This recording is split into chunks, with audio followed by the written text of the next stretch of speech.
Hello दोस्तों, welcome to my channel. आज का टॉपिक है डेट ऑफ बर्थ। अभी हम जो डेट ऑफ बर्थ बनाते हैं, डेट ऑफ एनिवर्सरी बनाते हैं या कोई भी हम अपना स्पेसिफिक बनाते हैं, वो स्पेसिफिक डेट जो हमारे पास अकर हुई है उसी से हम हर साल बनाते रहते हैं। पर ये इसके ऑपोजिट है। जो अभी हम मना रहे हैं वो बिल्कुल गलत है, 100% गलत है।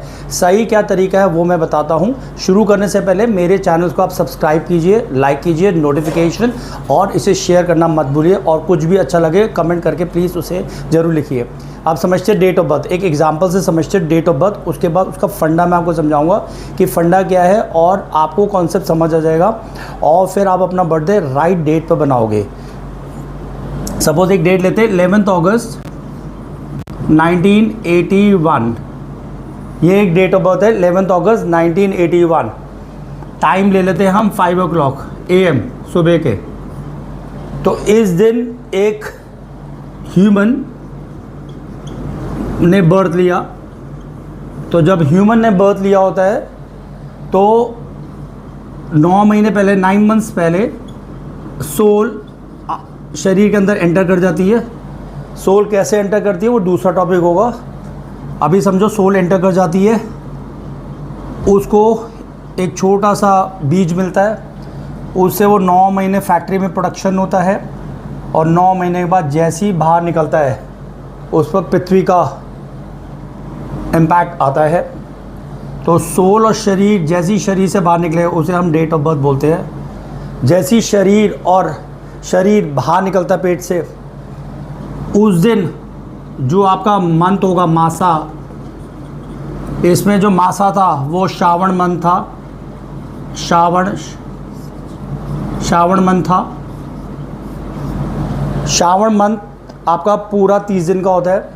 तिथि 0 से 15, फिर नहीं 1 से 15, फिर विच इज़ पूर्णिमा, प्रतिपदा से पूर्णिमा, फिर 1 से 15 प्रतिपदा से अमावस्या। तो 15 दिन की तिथि होती है। तो 1 से 15 तिथि शुक्ला पक्ष और 1 से 15 तिथि कृष्णा पक्ष। ये ब्लैक, ये वाइट। तो ये 11 अगस्त 1981 श्रावण मंथ। 1 से 15 में वो फॉल होता है शुक्ला पक्ष और तिथि थी 11वीं एकादशी, प्रतिपदा, द्वितीय, तृतीय, चतुर्थी, ऐसे करके एकादशी को 11 बोलते हैं, एकादशी जी। तो जब भी अगले साल 1982, 1983, अब 2026 में आया हूँ, एज में देखेंगे श्रावण महीना, हिंदी कैलेंडर, शुक्ला पक्ष और एकादशी तिथि जो अब फॉल कर रही है 24 अगस्त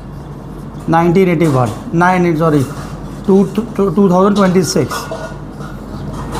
पहले क्या था 1981, अब बन गया 24 अगस्त 2006, चेंज हो गई। तो ये हमारे लिए सबसे इम्पोर्टेंट है रेदर देन दिस, क्योंकि इस समय ही इसके बेसिस पर ही आपका नक्षत्र डिसाइड होता है।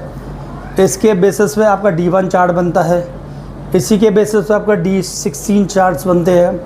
इसी के बेसिस पे आपका जो मन की चाल या आत्मा की चाल इसी के बेसिस पे बनता है। ये एक बारी फ़ोटो आपकी स्काई में खिंच गई, ये फिक्स रहती है। तो इसी के बेसिस पे आपको बर्थडे बनाना चाहिए। तो जो भी दान पुण्य आप करते हो इस दिन करोगे तो दान पुण्य लगेगा।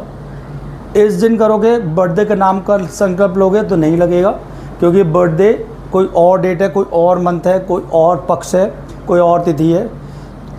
कभी आप देखना 11 अगस्त 2026 में तिथि अलग है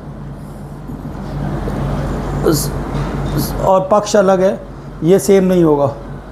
तो आई होप ये आपको थोड़ी क्लैरिटी हुई है। इसमें हमारे को कोई शर्म करने की बात नहीं है। हमें वो एक्टिविटी करनी चाहिए जिसमें हमें इम्पैक्ट हो और रियल में इम्पैक्ट हो। तो इंग्लिश कैलेंडर वो बिज़नेस कैलेंडर है। आप वैसे एंजॉय के लिए बर्थडे केक काट लिया, वो आप बना लो, वो सिर्फ एक भ्रम है, बना लो, उससे कोई इम्पैक्ट नहीं आएगा। और रियली में अगर आपको उस दिन कुछ एक्स्ट्रा अचीव करना है तो आपको तिथि के बेसिस पे आपको बर्थडे बनाना चाहिए। सेम आपकी एनिवर्सरी के, सेम कोई ऐसी इवेंट जो आपको अच्छी लगती है वो भी आपको तिथि बेस ही बननी चाहिए रेदर देन फिक्स डेट। हरे कृष्णा।